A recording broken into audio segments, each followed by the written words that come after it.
የተወደዳችሁ በመላ ዓለም የምትገኙ የፈታ ሚዲያ አድማጭ ተመልካቾች ትኩስ የባህር ማዶ መረጃዎችን ይዘን ቀርበናል። ሁላችሁም ላይክና ሰብስክራይብ በማድረግ ማድመጥ እንድትጀምሩ ጋብዘናል። በቅድሚያ ዋና ዋናዎቹን የሩሲያ ኃይሎች የድል ግስጋሴ ቀጥለዋል። ፑቲን ወታደሮቻቸውን አመስግነዋል። ማምከኛ የሌለው አዲሱ የፑቲን ኦሬሽኒክ ሚሳኤል ኔቶን ለማደብየት ተዘጋጅተዋል ብለዋል። የሩሲያ ጦር በአንድ ጀንበር 3 የዩክሬን መንደሮችን ተቆጣጥረዋል። ፖክሮቭስክንም ሙሉ በሙሉ ከቧል። የዩክሬን ጦር በፖክሮቭስክ አቅጣጫ ከባድ ኪሳራና የመሳሪያ እጥረት ገጥሞት እየተሰቃየ መሆኑንም የሞስኮ ወታደራዊ ብሎገሮች ዘግበዋል። ፖክሮቭስክ ከተማ 4 ዓመት ሊደፍን በተቃረበው ጦርነት ለዩክሬን ጦር ቁልፍ የሎጂስቲክና የመከላከያ ስፍራም ሆና ስታገለግል ቆይታለች። ይህ በእንዲህ እንዳለ ሩሲያ በሴፕቴምበር ወር 3500 ሰው አልባ አውሮፕላኖችና 190 ሚሳይሎችን በዩክሬን ላይ ማስወንጨፏን ዜሌንስኪ ገልጸዋል። ጥቃቱ የአየር ላይ ሽብር ተግባር ሲሉም ገልጸውታል። የሩሲያ ጦር ኃይሎች በዩክሬን ደቡባዊ ምስራቅ በምትገኘው ዛፓሪዚያ ላይ ትልቅ የአየር ጥቃት በማድረስ አንድ የ41 ዓመት ሰው ገድለው በትንሹ 18 ሰዎችንም አቁስለዋል። እንዲሁም በአካባቢው በርካታ የእሳት ቃጠሎዎች መድረሳቸውን የክልሉ አስተዳዳሪ ኢቫን ፌዴሮቭ ገልጸዋል። በተመሳሳይ በዩክሬን ደቡባዊ ማይኮላይቭ ክልል በሩሲያ ጥቃት አንድ ሰው ተገድሏል ሲሉ የኪየቭ ባለስልጣናት ገልጸዋል። እንዲሁም በሀገሪቱ ሰሜናዊ ምስራቅ በምትገኘው በካርኪቭ ከተማም 2 ሰዎች ቆስለዋል። ሌሎች በርካታ የዩክሬን ከተሞች በማዕከላዊ ደቡብና ምስራቃዊ አካባቢዎች ከ100 በላይ የሩሲያ ሰው አልባ አውሮፕላኖች ጥቃት ማድረሳቸውንም የዩክሬን ጦር ገልጸዋል። የሩሲያ የመከላከያ ሚኒስቴር እንዳስታወቀው ሰው አልባ አውሮፕላኖቹ በዩክሬን ሰሜናዊ ምስራቅ ሱሚ ክልል ውስጥ ለዩክሬን ጦር የሚያገለግል የነዳጅ ማከፋፈያ ጣቢያ መትተዋል። የዩክሬን ጦር በሩሲያ ሳራቶቭ ክልል ላይ በፈጸመው ጥቃት ደግሞ የሳራቶቭ የነዳጅ ማጣሪያ ተመትተዋል ተብሏል። ጥቃቱ ተከትሎ በተቋሙ አካባቢ ፍንዳታና የእሳት ቃጠሎ መድረሱን የጀነራል ስታፍ በቴሌግራም የመልእክት መላላኪያ መተግበሪያ ላይ ገልጿል ሲል አልጄዚራ ዘግቧል። በመሰልማት ላይ ስለደረሰው ጉዳት እስካሁን የተገለጸ ነገር የለም። የተባበሩት መንግስታት ዓለም አቀፍ የአቶሚክ ኢነርጂ ኤጀንሲ በደቡብ ምስራቅ ዩክሬን ውስጥ በሩሲያ ቁጥጥር ስር በሚገኘው የዛፓሪዚያ የኒውክሌር ኃይል ማመንጫ ጣቢያ 400 ሜትሮች ርቀት ላይ በሚገኘው የነዳጅ ማከማቻ ቦታ ላይ ጥቃቶች መፈጸማቸውንም አረጋግጠዋል። በአካባቢው ከነበሩ 3 ቦታዎች ጥቁር ጭስ ሲወጣ ታይተዋል። ምንም እንኳን በሰው ሕይወት ላይ የደረሰ ጉዳት ስለመኖሩ መረጃ ባይኖርም ተብሏል። የሩሲያ መንግስት ንብረት የሆነ የነዳጅ ቧንቧ መስመር ኩባንያም ትራንስ ኔፍት አምራች የዩክሬን ሰው አልባ አውሮፕላኖች ወሳኝ በሆኑ የውጭ ወደቦችና ማጣሪያዎች ላይ ጥቃት ከፈጸሙ በኋላ ምርቱን ሊቀንስ እንደሚችል አስጠንቅቀዋል ሲል ሮይተርስ ዜና ወኪል 3 የኢንዱስትሪ ምንጮቹን ጠቅሶ ዘግቧል። በሌላ መረጃ የአሜሪካው ፕሬዝደንት ዶናልድ ትራምፕ ለዩክሬን የመጀመሪያ ወታደራዊ እርዳታ አጽድቋል። ዋሽንግተን ወደ ኪየቭ የጦር መሳሪያ መላክ ስትጀምር በቅርቡ ሊላክ ይችላል ተብሏል።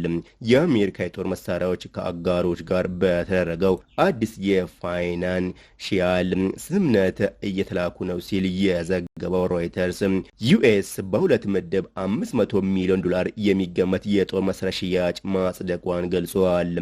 በተመሳሳይ መረጃ ፖላንድ በሳምንት በባህር ሰርጓጅ መርከብ ግዢ ላይ ትወስናለች ተብሏል።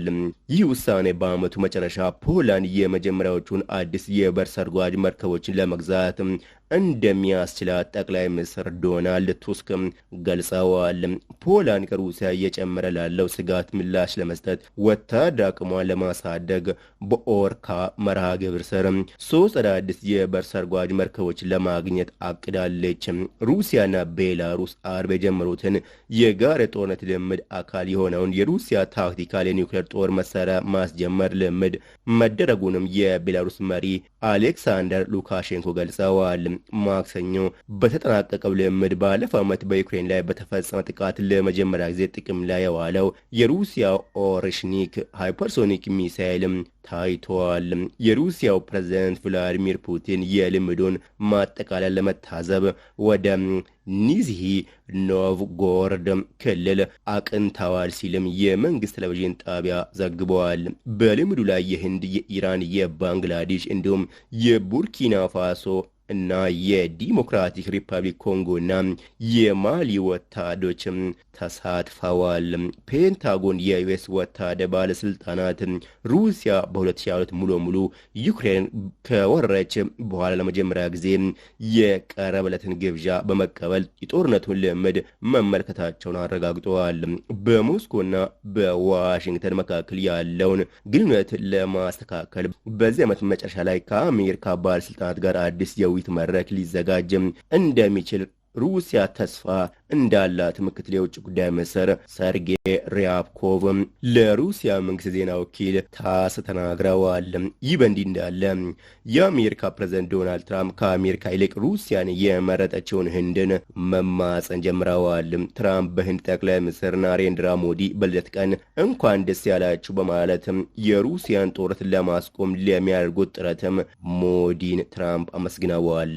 በሌላ መረጃ ዩክሬን የሩሲያ ድሮና የሚሳይል ጥቃት ተባብሶ መቀጠሉን ገልጻለች። ሩሲያ በሴፕቴምበር ወር ብቻ 3500 ሰው አልባ አውሮፕላኖችና 190 ሚሳይሎችን በዩክሬን ላይ ማስወንጨፏን ዜንስኪ ገልጸዋል። ሩሲያ አሁንም በዩክሬን ላይ የአየር ላይ ሽብር እየፈጸመች ነው ሲሉ ገልጸዋል። ይህ በእንዲህ እንዳለ ትራምፕ በሰላማዊ ጥረት ላይ በሚቀጥለው ሳምንት ከዜንስኪ ጋር ሊገናኙ ይችላሉ ሲሉ ሩቢዮ ገልጸዋል። ፕሬዝዳንት ዶናልድ ትራምፕ በሚቀጥለው ሳምንት ከዩክሬን አቻቸው ቮሎዲሚር ዜሌንስኪ ጋር ሊገናኙ እንደሚችሉ እና አሁንም በኪየቭና በሞስኮ መካከል የሰላም ስምምነት ለመፍጠር ተስፋ እንዳላቸው የውጭ ጉዳይ ሚኒስትር ማርኮ ሩቢዮ ማክሰኞ ገልጸዋል።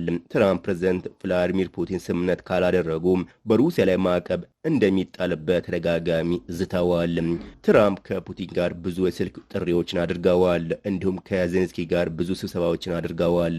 ምናልባትም በሚቀጥለው ሳምንት በኒውዮርክ ውስጥ እንደገና መሪዎች በተባበሩት መንግስታት ድርጅት ጠቅላላ ጉባኤ ወቅት ሊገናኙ እንደሚችሉ ሩቢዮ በእስራኤል ውስጥ ለጋዜጠኞች ገልጸዋል።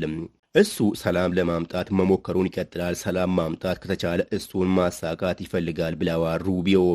በሆነ ጊዜ ፕሬዝደንቱ ሰላም ማምጣት የማይቻል ነው ብለው ይደመድሙ ይሆናል። እስከዚያው ጥረታቸው ይቀጥላል፣ ነገር ግን ወደዚያ ደረጃ ሊደረስ ይችላል ብለዋል። ሩቢዮ ቀደም ሲል በትራምፕ የጠቀሰውን አሃዝ ጠቅሰውም ሩሲያ በሐምሌ ወር ብቻ በጦርነቱ 20 ሺህ ወታደሮችን አጥታለች ብለዋል። ትራምፕ ወደ ነጩ ቤተ መንግስት ቢሮ የገቡት ጦርነቱን በአንድ ቀን ውስጥ እንደሚያስቆሙ ቃል በመግባት እንዲሁም የቀድሞውን መሪ ጆ ባይደን ለሩሲያ ራስ ተጠያቂ በማድረግ እንደነበር ይታወቃል። በወቅቱ አሜሪካ ለዩክሬን የምሰጠውን በቢሊዮን የሚቆጠር ዶላር ድጋፍ መተቸታቸውም ይታወቃል። ነገር ግን አሁን ራሳቸው ከዩክሬን ጋር የ500 ቢሊዮን ዶላር የመሳሪያ ሽያጭ ውል ተፈራርመዋል።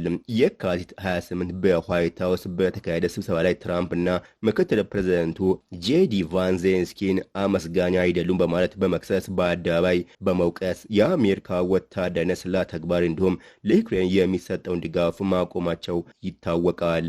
ዜሌንስኪ ከዚያን ጊዜ ጀምሮ ትራምፕን ሁለት ጊዜ በአካል አግኝተዋል። በሁለቱም ስብሰባዎች ዜሌንስኪ ትራምፕን አመስግነዋል፣ አድንቀዋል። አድማጭ ተመልካቾች የዕለቱ መሰማት የነበረባቸው ልዩ ወታደራዊ መረጃዎች እነዚሁ ነበሩ። ለተጨማሪ መረጃ ላይክና ሰብስክራይብ እንዳይረሳ።